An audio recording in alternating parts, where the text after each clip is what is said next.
poquito de luz sobre la noche del desconocimiento. Divulgación de la ciencia, la tecnología y el arte en la Universidad Autónoma del Estado de Hidalgo. Bienvenidos a Luciérnaga. Bienvenidos. ¿Qué tal? Muy buenas tardes, soy Elsa Ángeles y qué gusto reencontrarnos en este espacio dedicado a lo que se hace en la ciencia, el desarrollo tecnológico y la innovación. Hoy tenemos un tema que de verdad me puso a estudiar muchísimo, me recordó una vieja etapa mía como periodista y que de repente uno dice, ay, pero si Nicaragua está bien lejos, y no es cierto. Nicaragua, además de que está muy cerca, compartimos muchísimo de la cultura y todo lo que sucede en el aspecto económico, en el aspecto geopolítico, nos repercute en nuestro país. Y además, bueno, pues yo soy de las que considera que Latinoamérica es casi como un mismo país para mí. Y así que siempre he sentido que son nuestros hermanos y nuestras hermanas colombianas, argentinas, salvadoreñas, guatemaltecas, siempre las siento como algo muy, muy cercano y esto es parte de una formación cultural. Así que hoy tenemos un tema muy interesante que tiene que ver con ese país centroamericano que además está viviendo un caos muy fuerte, político y de todo tipo, Nicaragua, y algo que yo ni siquiera lo sabía. Resulta que había la idea original de hacer el canal que después fue en Panamá, hacerlo en Nicaragua, y que ha resurgido ese proyecto y qué significado tiene. Y para eso tenemos hoy a tres voces súper expertas para esta lectura, que sin duda tiene una gran importancia para la región y para nosotros. Bien, pues doy la bienvenida a nuestros invitados, Dalia Cortés, la doctora Dalia Cortés Rivera, del área académica de Sociología y Demografía del Instituto de Ciencias Sociales y Humanidades de esta Casa de Estudios. Bienvenida, Dalia. Hola Elsa, ¿cómo estás? Buen día a todo el auditorio. Muchas gracias. También está con nosotros el doctor Raúl Rodarte, también del Instituto de Ciencias Sociales y Humanidades, que se había hecho mucho del rogar para estar acá en Luciérnaga. Bienvenido, Raúl, hasta que se me hizo. Muy buenos días. No, realmente siempre que me has invitado a cualquier programa he asistido muy feliz porque es parte de la proyección de lo que estamos haciendo aquí en investigación en el área de ciencias políticas y administración pública.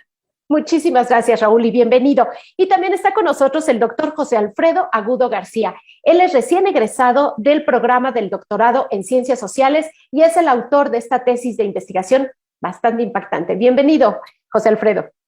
Hola, Elsa. Gracias por la invitación. Saludo al auditorio. Buenos días a todos. Muchísimas gracias. Y para quienes nos siguen en las redes sociales, pues les cuento de manera muy rápida quiénes son. La doctora Dalia Cortés Rivera es socióloga, maestra en desarrollo rural y doctora en ciencias sociales por la Universidad Autónoma Metropolitana, Unidad Xochimilco. Sus líneas de investigación son participación de las juventudes indígenas en contextos contemporáneos, así como migración de retorno y procesos de reintegración comunitaria, entre otras cosas. El doctor Raúl Rodarte García es doctor en Geografía Humana por la Universidad Nacional Autónoma de México, es profesor investigador del área de Ciencia Política y Administración Pública de esta Casa de Estudios desde 1999 y como científico desarrolla las líneas de investigación de política y gestión pública y la línea de estudios geopolíticos, desarrollo regional y ordenamiento territorial.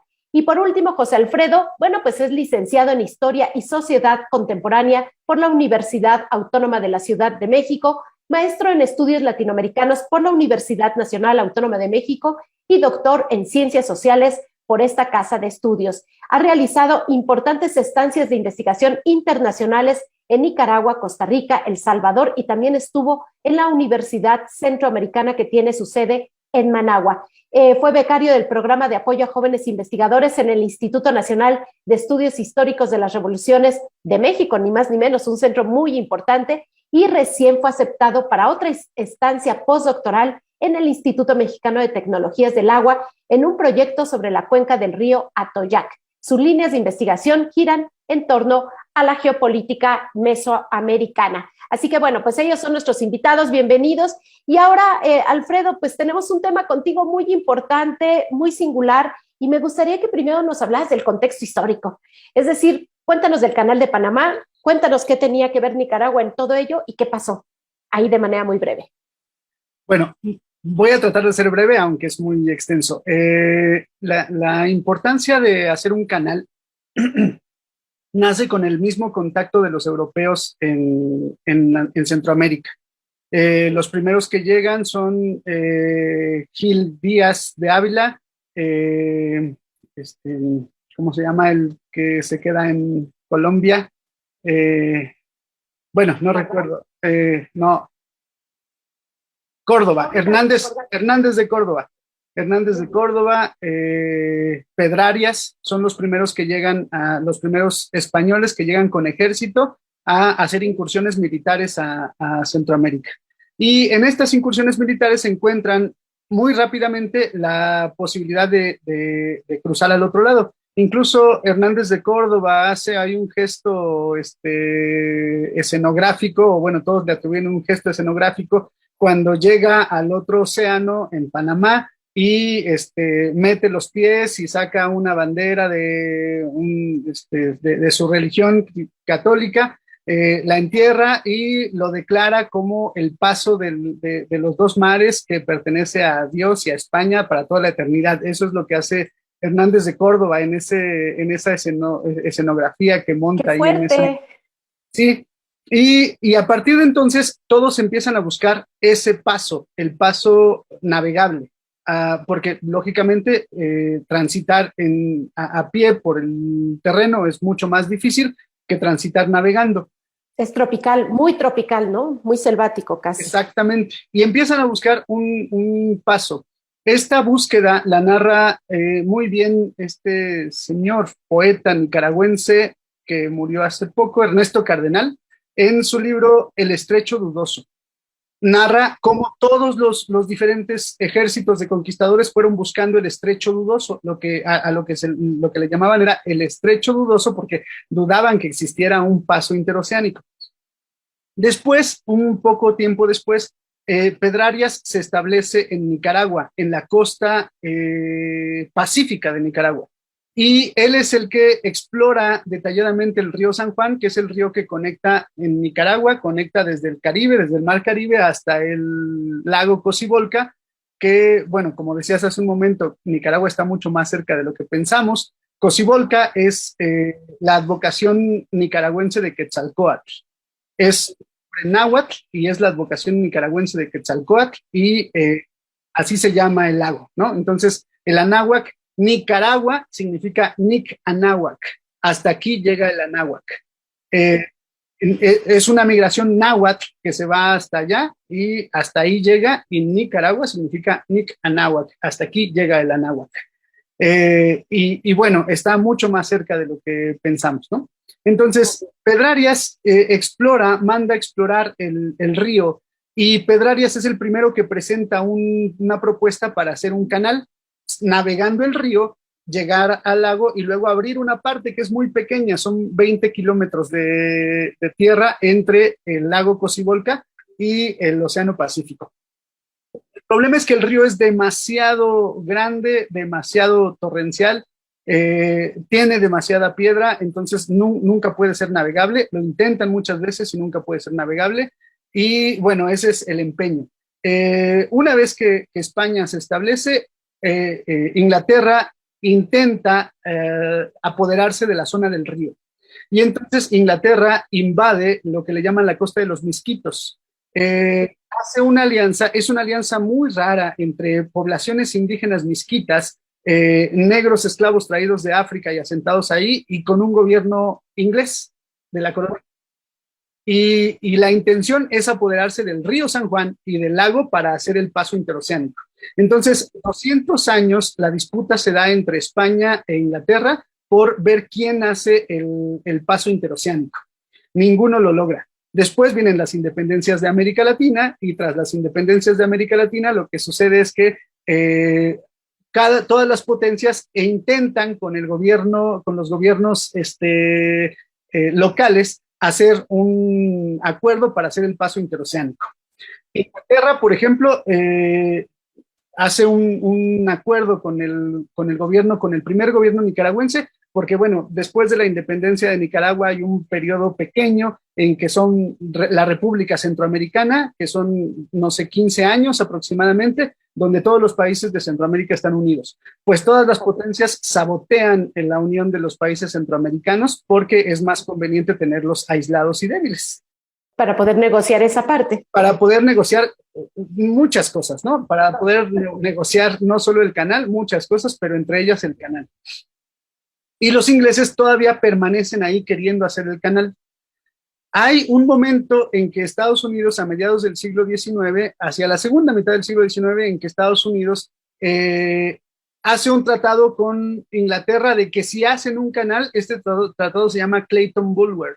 El tratado Clayton-Bulwer es un tratado en el que las dos potencias se ponen de acuerdo para que si hacen un canal sea cooperativo entre las dos potencias, porque Inglaterra todavía tenía controlada la zona misquita, y ese tratado lo rompe Estados Unidos solo hasta 1914, cuando firma otro tratado de perpetuidad con el gobierno nicaragüense. Aun cuando hace el canal de Panamá, firma un tratado de perpetuidad de derechos con el gobierno nicaragüense que solo se rompe hasta 1974. Entonces, siempre las potencias están encima de la posibilidad de hacer el canal de Nicaragua. Francia intenta, bueno, es más, Holanda, en un momento la República de Prusia, ¿y quién más? Austro-Hungría, todos presentan su proyecto para hacer canal por Nicaragua. Los franceses presentan un proyecto para hacer canal por Nicaragua, pero con el tratado de Inglaterra y Estados Unidos, los franceses quedan fuera. E incluso era cerrarles el paso a los franceses para hacer el paso interoceánico. Ese tratado su objetivo era cerrarle el paso a los franceses. Y entonces los franceses comienzan a construir el canal por Panamá. Lo comienzan a construir y le avanzan bastante, tienen un 50% de avance cuando, por motivos diversos, las guerras napoleónicas, entre otras cosas, dejan tirado el canal de Panamá, y Estados Unidos les compra a la compañía a precio de ganga, a precio miserable, y Estados Unidos construye el canal de Panamá. Pero no era una intención inicial, era como una cosa que es un azar del destino. Claro. Construir el canal de Panamá.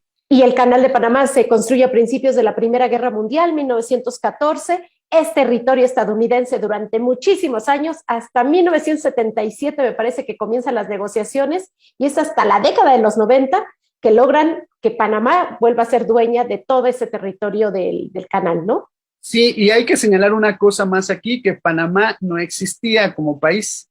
Panamá era parte de Colombia. Parte de Colombia.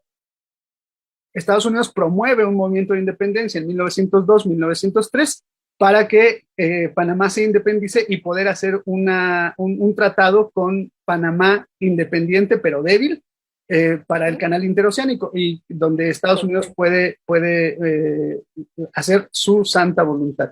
Entonces, esta importancia del canal de Nicaragua nunca se pierde. Una vez construido el canal de Panamá, Estados Unidos firma un tratado, que es el Tratado Jerez-Cañas, con el gobierno nicaragüense para una cesión de derechos del canal a perpetuidad.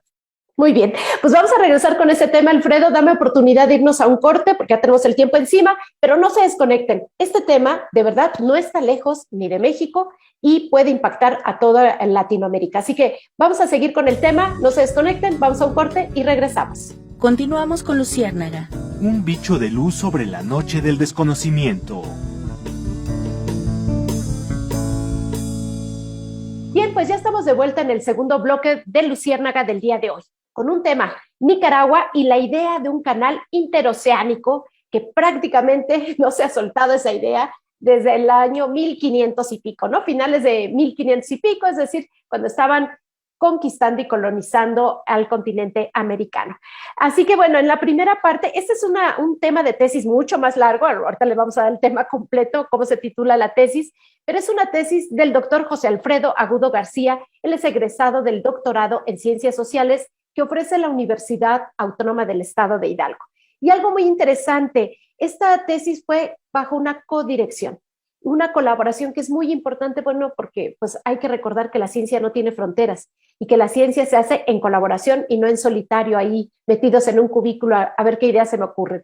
La ciencia se hace así, en colectivo, pensando, aportando, ideando.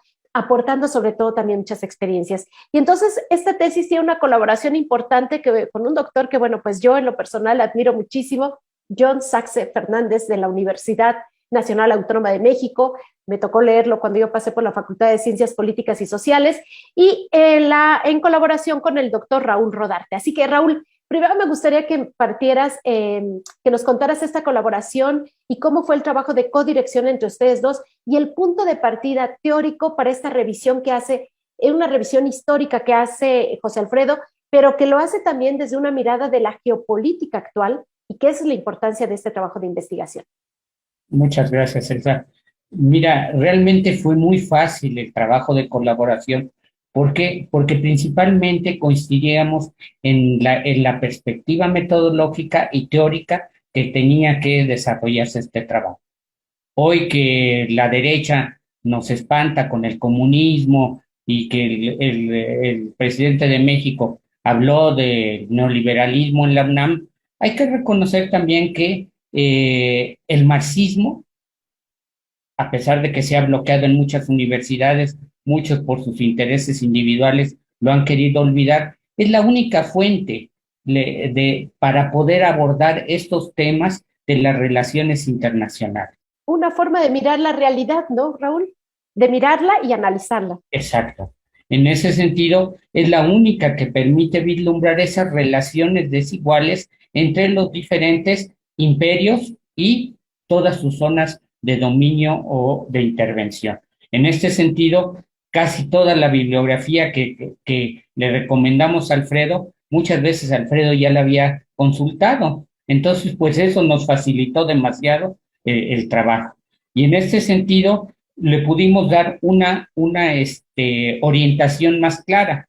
Aunque al principio él no me quiso escuchar diciendo, oye, es que no puedes hacer una tesis en algo que no se ha hecho, porque hay un montón de condiciones que están limitando los desarrollos, sobre todo de infraestructura transnacional.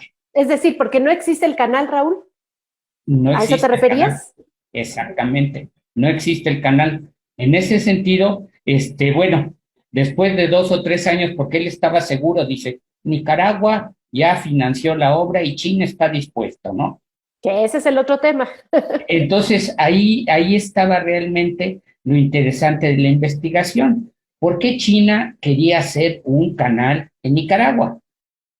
¿O Si no quiere? entendemos las relaciones entre el imperialismo que está declinando, el imperialismo americano, sobre todo porque también los imperios europeos están en declive, no entenderíamos la razón de por qué China quería hacer un canal en Nicaragua. Al final de cuentas, el canal de Panamá sigue siendo un dominio, a pesar del incumplimiento de los tratados de Omar, que se firmaron con Omar Torrijos, y que después no querían entregar bien la propiedad del canal de Panamá, pero al final la intervención militar de Estados Unidos hizo que se siguiera dominando totalmente en el canal de Panamá. En ese sentido, entre las guerras económicas que tenía ya China desde los años 80 con Estados Unidos, al final de cuentas temen un bloqueo de ese comercio, que le interesaba a China, que cada vez se estaba expandiendo mundialmente. En ese sentido, sigue quedando geográficamente que la distancia más corta entre los mercados europeos y asiáticos sigue siendo pasar por América, que en este caso ya lo explicó muy bien Alfredo, por eso esa necesidad de tratar de hacer ese paso interoceánico, ¿no? Porque de hecho la idea de los españoles era llegar a Asia, se les cruzó América de casualidad, pero siempre quisieron esa relación porque ahí venía realmente el gran comercio y hoy con China, que es la que domina internacionalmente el comercio de la mayor parte de productos de bienes de consumo, en este sentido necesitaba ese paso y en el momento en que Nicaragua se plantea como un gobierno, digamos, independiente de la órbita imperial americana, entonces es factible proponerles un canal. ¿Por qué? En una visita que hice a Cuba nos presumieron una ampliación del Gran Puerto de Mariel, ¿no? Bueno, Gran Puerto en ese momento era pequeñito, pero hoy lo han ampliado con pura inversión china. Y uno decía, ¿y para qué quieren los chinos un puerto aquí en Cuba, no? Con esas dimensiones. Al final de cuentas era una estrategia compartida, hacer el canal, hacer el puerto de Mariel y desde ahí ser la plataforma para enviar sus mercancías tanto a África como a Europa. Pues sí. Y si se pudiera, a la costa atlántica americana. Claro, no andan nada perdidos los chinos. No, en ese sentido. ¿Qué fue lo que falló? Pues al final de cuentas la crisis neoliberal también les afectó, porque baja el consumo y en ese sentido hay disminución del consumo de mercancías. Entonces ese fue el primer factor. Y el segundo, siempre le insistí a Alfredo, el papel de México, ¿no? Porque a pesar de todo lo que nos llevó el neoliberalismo en sus 40 años, la corrupción, el narcotráfico y todo, en esa corrupción ellos no les interesó a quién venderse. Entonces, en este sentido, le dieron puertas abiertas a las industrias chinas maquiladoras. Ajá. Y ya no era tan necesario el canal de Nicaragua, porque ya tenían a México. Ajá. Pero además, una obra que hizo que el canal de Nicaragua fuera inviable es el famoso Arco Norte. ¿Por qué? Porque es cierto, se cruza el Océano Pacífico y el Océano Atlántico en menor tiempo por el Arco Norte. Por carretera. Por carretera. Y si trabaja eficientemente en los puertos de Lázaro Cárdenas y Manzanillo y Veracruz, con eso rápidamente trataban sus mercancías. Sin embargo, Raúl, las cartas están echadas y pareciera que entonces los últimos movimientos políticos de Nicaragua estuvieran encaminados por ahí. Pero bueno, vamos a regresarnos con Alfredo para que nos explique. Ya nos diste un contexto bastante amplio de la importancia de las dudas que había sobre este tema, pero entonces, Alfredo, ¿cuál fue tu punto de partida? No solamente convencer a Raúl, sino en este rigor que nos exige la ciencia, ¿no? En los estudios de las ciencias, ¿qué es lo que aporta el pensar, analizar por qué no se hizo el canal de Nicaragua y por qué sí se haría? ¿Y qué es lo que pasaría y qué impacto tendría? Si nos lo pudieras resumir en unos minutitos antes de irnos al corte. Sí, pues sí hubo muchas diferencias con Raúl en ese sentido. Yo no estoy en absoluto de acuerdo en que México sea una alternativa al canal de Nicaragua.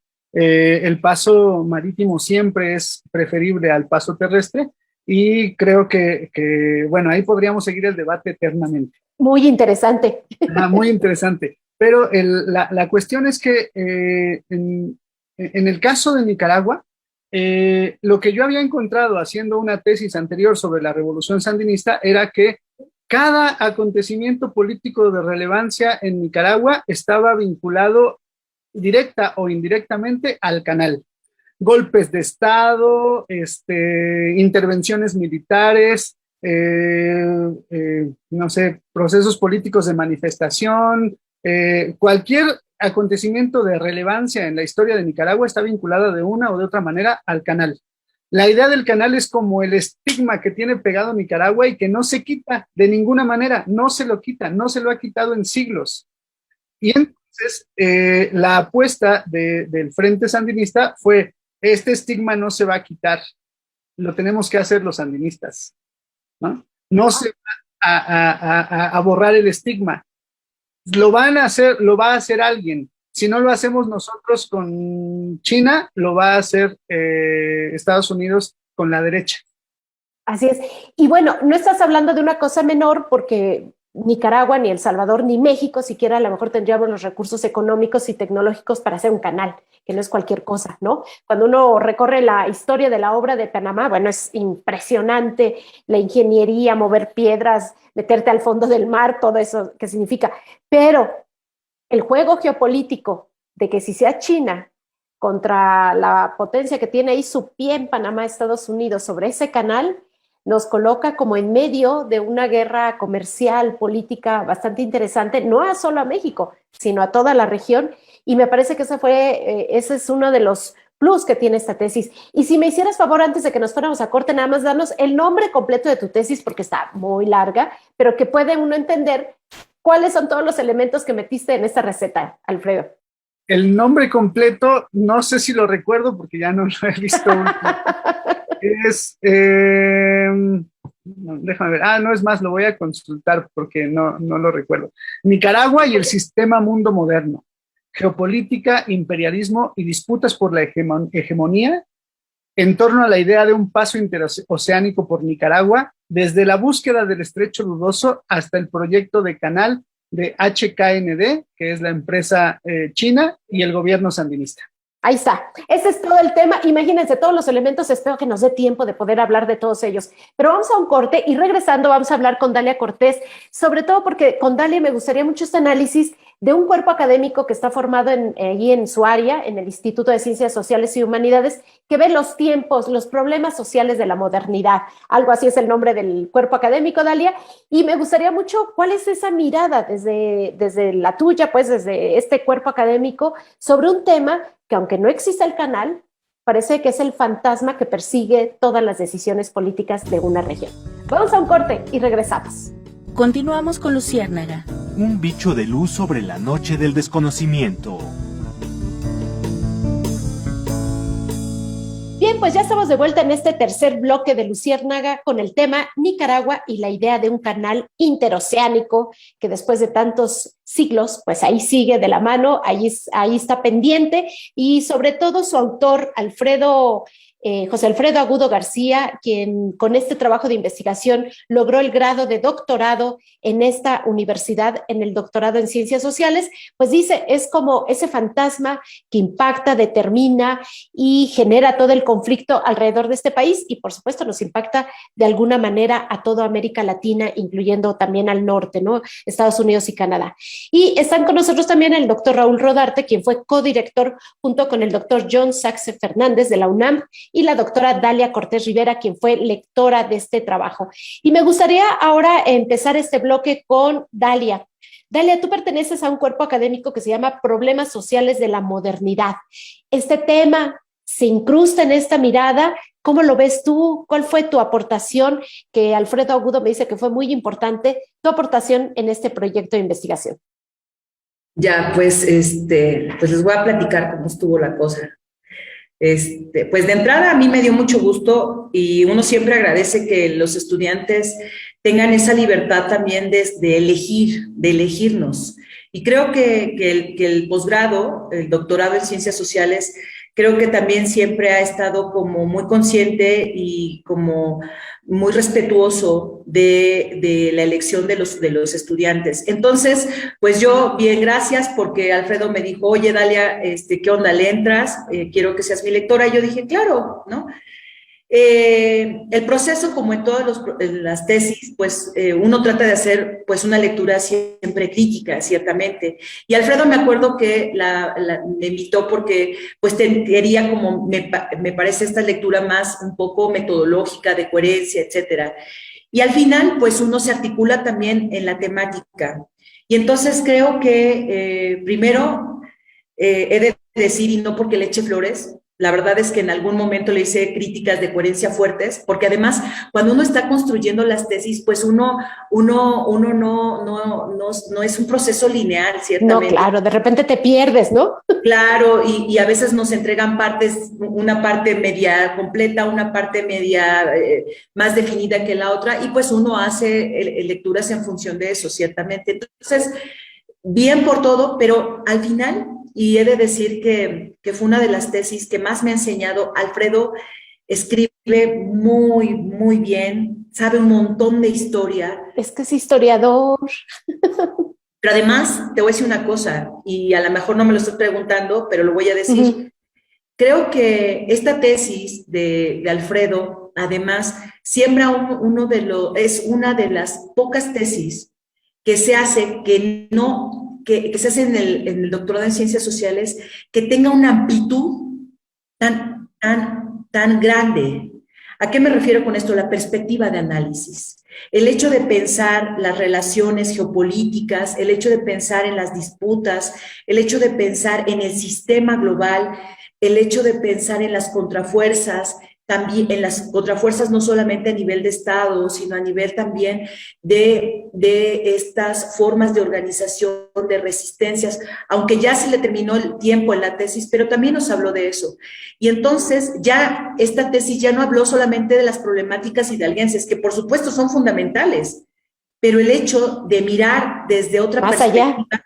claro, creo que nos abre justo para que también nosotros revisemos lo que estamos haciendo. Y en ese sentido enlazo esto último con lo que preguntaste sobre el cuerpo académico, problemas sociales de la modernidad, pues es también tremendamente amplio. En el cuerpo académico existen por lo menos dos líneas de investigación importantes, dos sublíneas, que son trabajo y migraciones. Y entonces ambas líneas de investigación están articuladas pues en estos procesos también, en estos procesos tremendos de desigualdad social en los que históricamente hemos venido construyéndonos, pero que además hemos tratado de ir analizando fenómenos de esta última fase del capitalismo, más bien, sí, de esta última fase del capitalismo, que es el neoliberalismo. Llevamos más de 40, bueno, más o menos 40 años pensando en finales de los 70s, ¿no? 40 años viviendo en un mundo y en un sistema donde las disputas entre los países dominantes, las alianzas político-económicas, cruzan la vida de las personas, no solamente de las naciones, sino cruzan la vida de las personas. Así como Alfredo analizó esta idea del paso transoceánico en Nicaragua, pues nosotros podemos estar mirando cómo estos reacomodos entre las potencias, ¿no? La vecindad que nosotros tenemos históricamente con Estados Unidos, pues da cuenta de una configuración histórica con los procesos migratorios, por ejemplo, como la flexibilización laboral, por ejemplo, da cuenta también no solamente de cómo hay empresas que llegan, se van, los contratos temporales. A lo que yo voy es que las diferentes líneas de investigación invariablemente se articulan con las tesis que hacen los compañeros, y si bien no somos todólogos en ninguno de los cuerpos académicos, pues tratamos de apoyar en lo más que se pueda a los alumnos y a las alumnas, y a lo mejor en algún momento nosotros abonamos a través de cuestiones teóricas, a veces más desde cuestiones metodológicas, desde perspectivas históricas, en fin, pero creo que vamos abonando de diferente manera, y lo que me parece finalmente es que esta tesis pone el ojo en muchos de los procesos latinoamericanos que como región, como parte de nosotros latinoamericanos, hace rato tú decías, yo siento que es un gran país, y sí, ¿no? Cuando uno no solamente visita, conoce, se articula con otros compañeros y compañeras latinoamericanas, pero además con las diferentes problemáticas, pues no estamos ajeno de ello, ¿no? Nosotros, para desfortuna histórica, pues también vivimos en una condición de subordinación y de dominación, porque provenimos de una historia de colonialismo que hasta la fecha pareciera ser que es un lastre que no podemos deshacernos de él, y sin embargo también hay que girar la mirada a todas estas formas de resistencia, de crítica que viene desde las bases sociales, ¿no? Es algo que, por ejemplo, yo le decía a Alfredo, ¿no?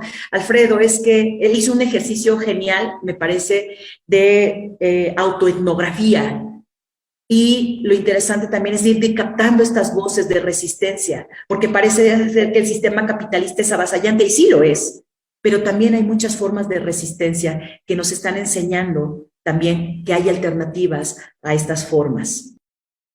Exacto, Dalia. De hecho, anoche comencé la lectura de la tesis. Te agradezco mucho, José Alfredo, que me la hayas compartido y voy a seguir en este próximo fin de semana leyéndola porque es muy interesante, pero es una tesis que te obliga, o por lo menos yo por manía, ¿no? Cada cosa y dato que dabas me iba a googlear y a buscar y a recordar. Y ahorita que señalaste a Ernesto Cardenal, me voy a poner a buscar a Ernesto Cardenal hoy en la noche para seguir con la lectura de esta tesis. Muchísimas gracias, Dalia. Realmente haces una aportación muy global de lo que significa esta investigación y que creo que además las tesis no deben quedarse empolvándose en los libreros, ni de las instituciones, ni de sus autores, ni de sus asesores. Hay que difundirlas, hay que compartirlas, hay que leerlas, hay que criticarlas, hay que observarlas, comentarlas, hay que manosearlas, porque finalmente así se genera el conocimiento, como bien dices, Dalia. Y ahora, Alfredo, para redondear este tema de manera muy rápida, en unos cuantos minutos, sé que te he obligado a sintetizar demasiado una tesis tan compleja. ¿Qué impacto tiene para la actualidad? ¿Qué impacto tiene para ti desde esa mirada Nicaragua, para toda la región? Se haga o no se haga el canal, que me parece que ese no es el tema de esta tesis. Se haga o no se haga el canal, ¿qué impacto va a tener?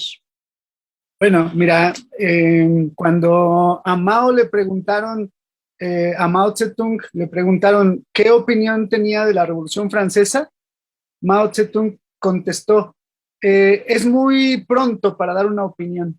De tal manera que los chinos tienen tiempo, ¿no? Los chinos Sí. están en una cultura donde el tiempo no les apremia. No es que quieran hacer inmediatamente el canal de Nicaragua. Si tienen un convenio, pueden esperar tiempo, ¿no? Tienen tiempo. Entonces, creo que es otra forma de comprender el proceso. Y ahora, ¿qué importancia tiene en Nicaragua?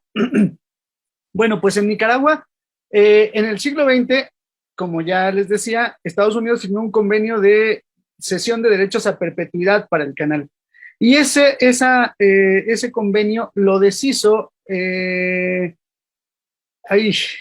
Anastasio Somoza. En el año de 1976, entre el 76 y el 78, lo deshizo el convenio, sin saber que vendría la Revolución Sandinista en el 79. Deshizo el convenio, estaba pensando en en relanzar alguna propuesta de canal, pero no llegó a ningún relanzamiento. Entonces, la pausa más grande en la idea de construir un canal es esa entre 1914 y 74-76. Pero después triunfa la Revolución Sandinista. Y ahí empiezan todos a apostar por canal, sí canal, no canal. La derecha quiere a través del canal regresar al gobierno, la izquierda quiere hacer una propuesta de canal, encargan como 10 propuestas distintas de canal, expresidentes se ponen a redactar propuestas de canal, todos empiezan en torno al canal, ¿no? Otra vez de efervescencia. Por eso decía que es el sello que Nicaragua no se puede quitar. Y está la efervescencia política. ¿Está en estas elecciones que acaban de suceder? Perdón, que me adelante. Por supuesto, está en estas elecciones. En el 90 pierde el gobierno del Frente Sandinista, pero el gobierno de la derecha no puede articular gran cosa. En realidad, los tres gobiernos de la derecha son gobiernos que naufragan en el pantano más terrible por dos cosas. Una, porque el Frente Sandinista había hecho una base social importantísima que nunca bajó de votación del 36% en todas las elecciones y disputaba palmo a palmo cada cosa que se hiciera en Nicaragua. Palmo a palmo. Después regresa el Frente Sandinista en 2006. Noam Chomsky en el 90, cuando se da la elección en Nicaragua, dice, el pueblo nicaragüense votó con una pistola en la cabeza. Eso dice Noam Chomsky. En la cabeza.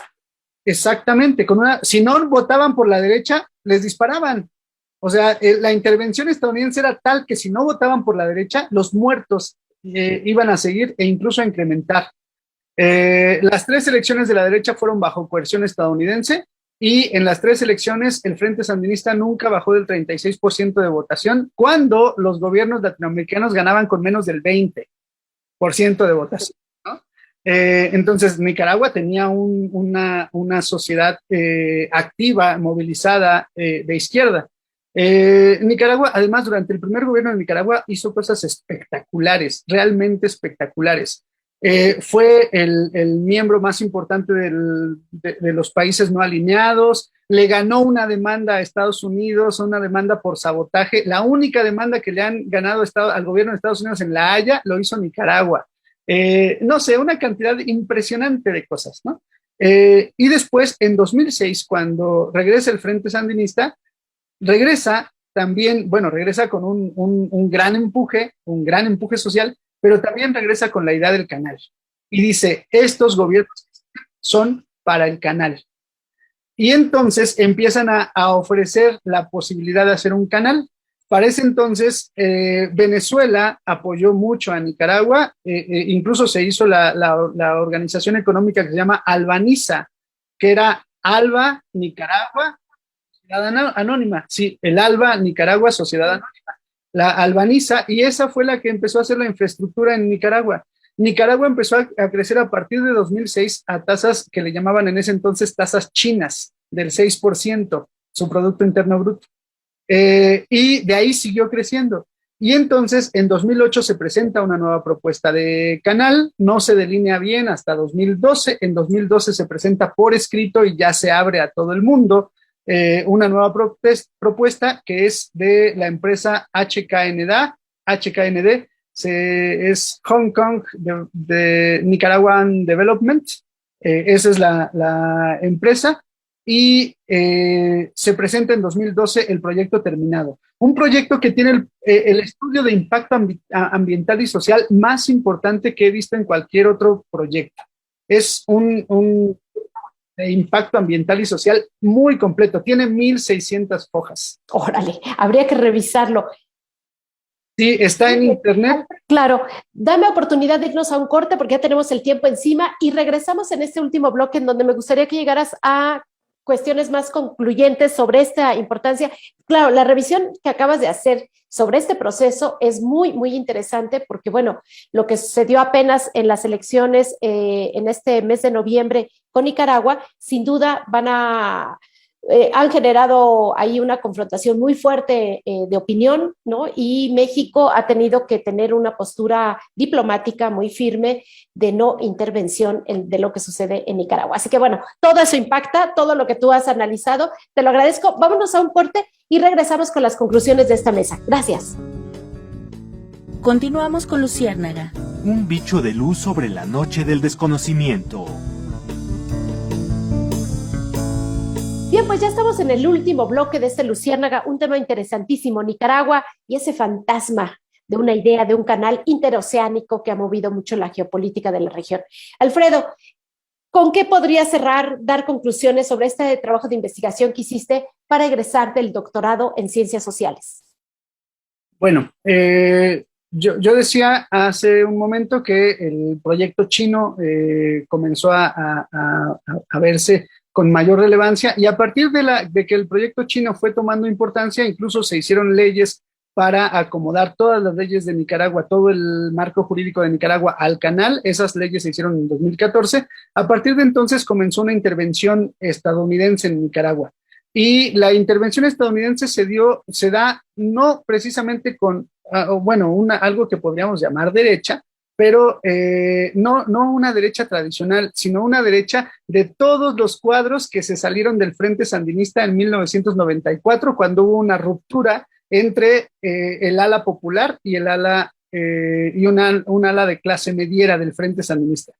Y entonces a ese grupo es al que penetró Estados Unidos y está financiando para hacer el mayor escándalo. Todo lo que escuchamos en Nicaragua, sobre Nicaragua, excepto lo de 2018, que sí fue un levantamiento social y sí fue de gran relevancia, todo lo demás es propaganda pagada por Estados Unidos. Y yo estuve en Nicaragua apenas en 2019, en 2020, y la cosa no es como se menciona en todos los medios de comunicación. Sin embargo, hay un grupo muy importante de gente que conoce el Frente Sandinista por dentro, que estuvieron en el Frente Sandinista, que se cindieron en 1994 y que hoy están en todos los países propagando una campaña en contra de Nicaragua. En México tenemos, por ejemplo, a el gran escritor Sergio Ramírez, que trabaja en La Jornada y que tiene un equipo que incluso llevan a La Jornada a tener una posición muy adversa a Nicaragua. Y hay otro grupo de personas que fueron parte del Frente Sandinista que en Nicaragua hacen una campaña de propaganda muy fuerte. Es más propaganda que otra cosa.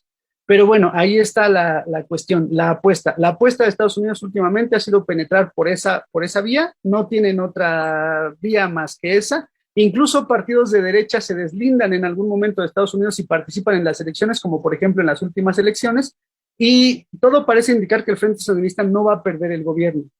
Y pareciera indicar todo que, como decía hace rato el doctor Raúl Rodarte, en el declive de las potencias del sistema mundo moderno, no solo de las potencias, sino yo digo que de todo el sistema mundo moderno, el Canal de Nicaragua podría ser el corolario de una transición hegemónica en el planeta, de una transición hegemónica planetaria.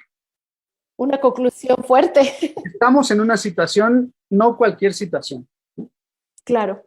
Una conclusión bastante fuerte de esta tesis de doctorado de Ciencias Sociales.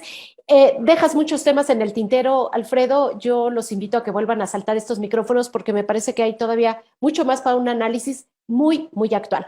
Pero yo les pediría que vayamos cerrando la mesa. Dalia, ¿cuál sería tu reflexión para poder cerrar esta mesa? Y sobre todo desde la mirada del programa que ofrece el doctorado de Ciencias Sociales de esta universidad. Sí, bueno, primero reconocer no solamente este trabajo, pero principalmente este trabajo que además he de decir que hace pocos días, ¿no? Tuvo un reconocimiento de mención honorífica por la calidad del trabajo, y eso es bien importante también presumirlo en términos, no de presumir a los docentes, sino de presumir los trabajos de gran calidad que tienen los alumnos y, por supuesto, bueno, quienes acompañamos el proceso. Pero aquí el autor es Alfredo y eso es bien importante referirlo. Y también pensar justo que los alumnos y alumnas pues tengan esta mirada mucho más amplia, ¿no? Incluso en los análisis o las reflexiones o las investigaciones que se hagan en torno, por ejemplo, a un grupo, a una comunidad, a una localidad, a una región de nuestra entidad en el país, todo está articulado a un proceso global llamado capitalismo, ¿no? Llamado capitalismo moderno, ¿sí? Pero también con sus características contemporáneas, por supuesto, y que en ese sentido nos ubique en una historia global, que eso es muy importante. Sin duda hay que estar muy atentos siempre de cuáles son los procesos que se están construyendo en nuestro continente, en América Latina, porque América Latina también nos ha enseñado muchísimas cosas. O sea, me parece que el juego de las fuerzas y contrafuerzas a nivel global no solamente se establece a partir de las grandes potencias. Me parece que hay procesos estructurales que se han venido abajo también por la fuerza social. Y siempre pongo mucho énfasis en ello porque pues históricamente los movimientos sociales nos han enseñado muchísimo. Y en América Latina ha sido una de las grandes enseñanzas, ¿no? Desde Bolivia, Ecuador, por supuesto México, los argentinos, los chilenos también, con todas sus contradicciones, pero también están apuntando a ello. Cuando tú decías, Elsa, hace rato, casi, ¿no? Presiento que va a suceder algo, pues es que siempre ha sucedido algo que ha habido muchas, no solamente discusiones, sino enfrentamientos, algunos, por supuesto, de base social más legítimos que otros. Y algo que decía hace rato Alfredo, bueno, el que Noam Chomsky haya dicho cuando se votó por la derecha era porque se tenía que votar porque tenían un fusil apuntado a la cabeza. Bueno, esa es gran parte de la historia latinoamericana, cómo se ha caracterizado y vivido la dominación principalmente de Estados Unidos, ¿no? Hoy tenemos esta tesis muy interesante que da cuenta de los reacomodos a nivel global y el papel de China, David Harvey en uno de sus libros, ¿no? En la breve historia del neoliberalismo, pues habla justamente también de eso, ¿no? Si estamos hablando de una nueva forma de dominación y refiere justamente el papel de China. Entonces, ahí está un ejemplo de la influencia de China en Bolivia, por ejemplo, ¿no? Esa mirada global de la que nos hace referencia Dalia, la ofrecen investigadoras con una potencia en su formación, en sus resultados, para aportar a estudiantes en esta materia. Gracias, Dalia. Raúl Rodarte, de manera muy breve, tenemos un minutito. ¿Con qué puedes cerrar esto? Le hago publicidad al doctorado y a la maestría en Ciencias Sociales. Hay que reconocer algo. La forma en que se dividieron o se formó la universidad neoliberal en la que estamos inscritos, nos obligó a trabajar en cuerpos académicos con líneas de investigación muy determinadas, y en ese sentido, cuando nosotros formamos estudiantes de licenciatura o de maestría, muchos de ellos no encuentran acomodo en la maestría en educación, en la maestría en gobierno, etcétera, etcétera, ¿no? En este sentido, esos alumnos les conviene inscribirse a la maestría o al doctorado en ciencias sociales porque les da una posibilidad de escoger, de elegir un tema libremente que lo puedan trabajar sin necesidad de estar adscritos a un cuerpo académico determinado.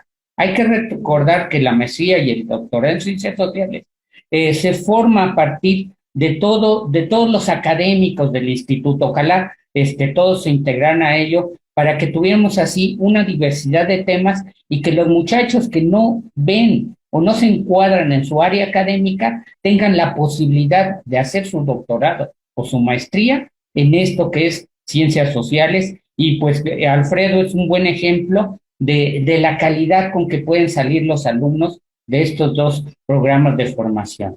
Entonces, eso es lo que yo quisiera resaltar sobre todo. Muchísimas gracias, Raúl. Gracias, Dalia. Gracias, Alfredo Agudo. Una felicitación por esta mención honorífica, por esta tesis. Y bueno, publíquenla, porfa, aquí con la editorial de casa. Publíquenla para que estén en las bibliotecas, en las librerías y podamos leer estos trabajos, porque yo insisto, los trabajos de investigación que valen la pena, no todos, pero los trabajos que valen la pena tienen que socializarse aún más. Pues hago un comentario, hay una oferta de la Universidad Nacional Autónoma de Nicaragua de que si hay alguna institución que coedite con ellos la tesis, ellos pueden hacer una coedición solo para que quede ahí la oferta. Pues toquemos la puerta aquí a la editorial de casa de la Universidad Autónoma del Estado de Hidalgo para que se haga esa coedición y se publique el libro. Vale la pena porque de verdad los nicaragüenses, salvadoreños, guatemaltecos no son ajenos a nosotros, somos mucho más cercanos de lo que podemos pensar y son hermanos, y ahí está un movimiento migratorio que cruza muchísimos de estos temas. Muchísimas gracias. Gracias Alfredo Barrón, director de Radio Huejutla, que nos apoya en esta producción, también su compañero José Ricardo García Lemus, que nos apoyó también de manera muy generosa. Gracias a Daniela Villegas, nuestra productora en Pachuca. Y gracias a todas las personas que hacen posible que este programa de divulgación de la ciencia Luciérnaga se pueda escuchar en las 6 estaciones que conforman el Sistema Universitario de Medios Autónomos. Yo soy Elsa Ángeles y que tengan una muy feliz tarde. Divulgación de la ciencia, la tecnología y el arte en la Universidad Autónoma del Estado de Hidalgo.